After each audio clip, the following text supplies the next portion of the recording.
Last year had its ups and downs, and 2016 may be a bouncy ride as well.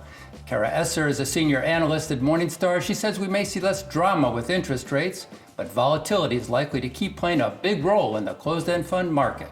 I think for 2016, investors should expect that the volatility will continue, though we might see a little bit less volatility, particularly in the domestic market, as the Federal Reserve has already lifted off of their zero interest rate policy.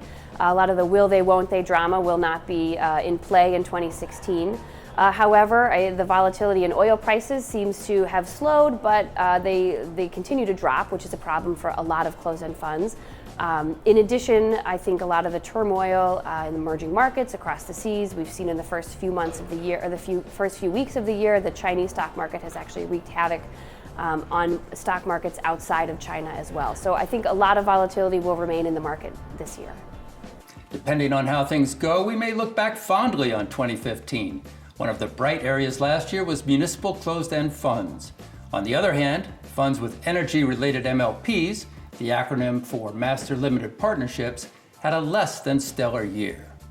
One of the biggest highlights of 2015 was muni closed-end funds. They actually performed very well on the whole, and while many closed-end funds saw a widening of discount over the last year, many muni closed-end funds actually saw their discounts narrow.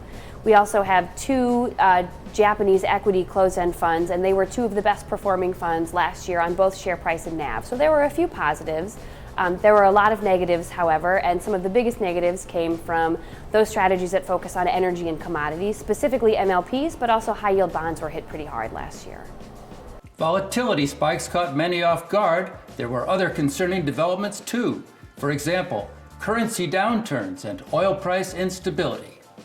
There were a lot of surprises. First and foremost is the volatility in all the markets, equity markets, bond markets. Everybody saw a bit of volatility. I think a lot of foreign currencies did very poorly, and many people weren't really expecting that to happen.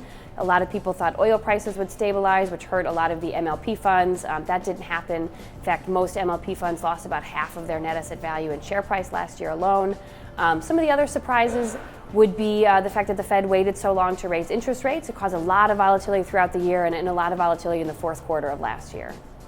Cara Esser of Morningstar talking about market volatility, something to keep an eye on in 2016. For more information and data on individual closed-end funds, visit our sponsor, CEFConnect.com, the authority on closed-end funds.